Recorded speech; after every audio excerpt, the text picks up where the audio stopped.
Israel ने Hezbollah पर सबसे बड़ी स्ट्राइक की। इजराइल के अटैक में हिजबुल्लाह का चीफ नसरुल्लाह मारा गया। दरअसल गाजा में जो युद्ध बीते एक साल से चल रहा है उसमें एक तरफ है इजराइल तो दूसरी तरफ है ईरान के समर्थन वाले हिजबुल्लाह और हमास। 2 महीने पहले इजराइल ने हमास के टॉप लीडरशिप को धराशायी किया तो अब हिजबुल्लाह लीडर नसरुल्लाह को मारकर वॉर जोन में इजराइल ने बड़ी बढ़त ले ली है। लेकिन इजराइल ने आखिर इस पूरे ऑपरेशन को कैसे अंजाम दिया, इस रिपोर्ट में देखिए। 5, 4, 3, 2, 1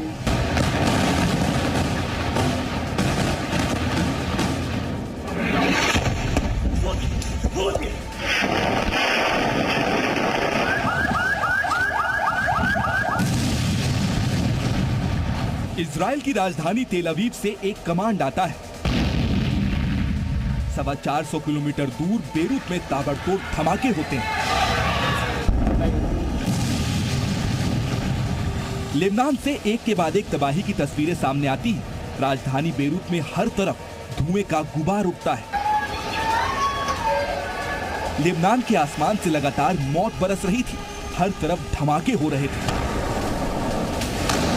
हालांकि लेबनान के नागरिकों को 48 घंटे पहले ही इजराइल की तरफ से जगह खाली करने को कहा गया था, लेकिन किसी को भी इजराइल की प्लानिंग और मंशा का कोई अंदाजा नहीं था।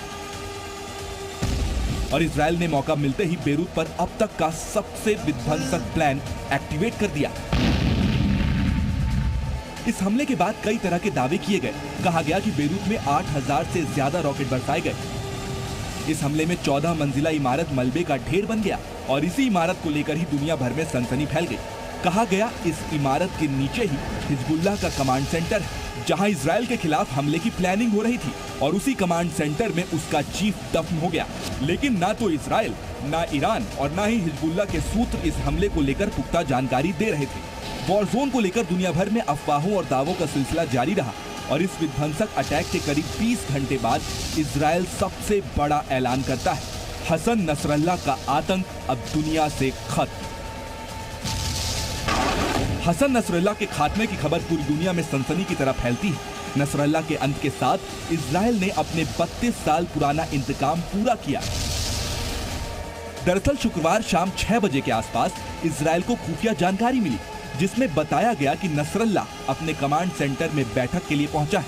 जानकारी थी कि 14 मंजिला इमारत के बेसमेंट से हिजबुल्लाह का कमांड सेंटर ऑपरेट हो रहा था। बिना समय गवाए इजराइल की तरफ से मिशन न्यू ऑर्डर लॉन्च कर दिया गया। बेरूत पर ताबड़तोड़ 8000 से ज्यादा रॉकेट दागे गए। दावा है कि इसी हमले में नसरल्लाह मारा गया। जिस वक्त ये ऑपरेशन चल रहा था, इजराइल के प्रधानमंत्री बेंजामिन नेतन्याहू अमेरिका में थे। दावा है कि यूएनजीए के संबोधन के बाद नेतन्याहू अपने होटल रूम में बने कंट्रोल सेंटर पहुंचे। वहीं से इजरायली सेना को हमले का ऑर्डर जारी किया गया और ये आदेश लैंडलाइन फोन के जरिए दिया गया, जैसा तस्वीरों में साफ देखा जा सकता है। इजराइल के जिस हमले में नसरल्लाह मारा गया, उसकी प्लानिंग कई दिनों से चल रही थी। एक तरफ मोसाद इंटेलिजेंस जुटाकर तेल अवीव पहुंचा रहा था, तो वहीं उसी खुफिया जानकारी के आधार पर लेबनान में एक के बाद एक कई स्ट्राइक हो रहे थे।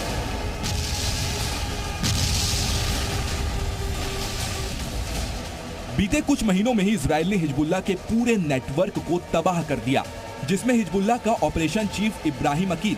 30 जुलाई के हमले में हिजबुल्लाह का दूसरा सबसे सीनियर लीडर फुआद शुकर पहले ही मारा जा चुका है। इसके साथ साथ हिजबुल्लाह के अलग अलग इलाके और ब्रिगेड के टॉप कमांडर को इजराइल ने पहले ही मार गिराया है।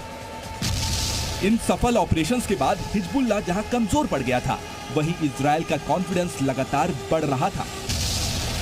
बीते कुछ दिनों से हिजबुल्लाह को नेस्तानाबूद करने के लिए इजराइल ने पूरी ताकत झोंक दी थी। बेरूत और आसपास के इलाकों में ताबड़तोड़ हमले हो रहे थे। It's a map of a blessing. It shows Israel and its Arab partners forming a land bridge connecting Asia and Europe between the Indian Ocean and the Mediterranean Sea. Look at the second map. It's a map of a curse. It's a map of an arc of terror that Iran has created and imposed from the Indian Ocean to the Mediterranean. इसके बाद Netanyahu ने दोनों नक्शों को एक साथ हाथ में उठाया, जिसमें एक तरफ इजराइल, मिस्र और सूडान को उम्मीद और भविष्य बताया, तो दूसरी तरफ ईरान, सीरिया, इराक और यमन को अंधेरे का दौर। बेंजामिन नेतन्याहू जब दुनिया के सामने इजरायल के इरादे बता रहे, ठीक उसी वक्त तेल अवीव में नसरल्ला को मार गिराने की तैयारी चल रही थी और उसी वक्त नसरल्ला अपने बचे कुचे टॉप कमांडर्स के साथ इजरायल से बदला लेने की तैयारी कर रहा था। लेकिन एक बार फिर बाजी इजरायल ने मारी। 17 सितंबर को पेजर हमले कर हिजबुल्लाह को साइकोलॉजिकल वॉर में मात देने के बाद इजरायल ने अब एक साथ ईरान, सीरिया, इराक, हमास और हिजबुल्लाह सभी को अपनी काबिलियत और कैपेबिलिटी का सबूत दिखा दिया है। ब्यूरो रिपोर्ट, जी मीडिया।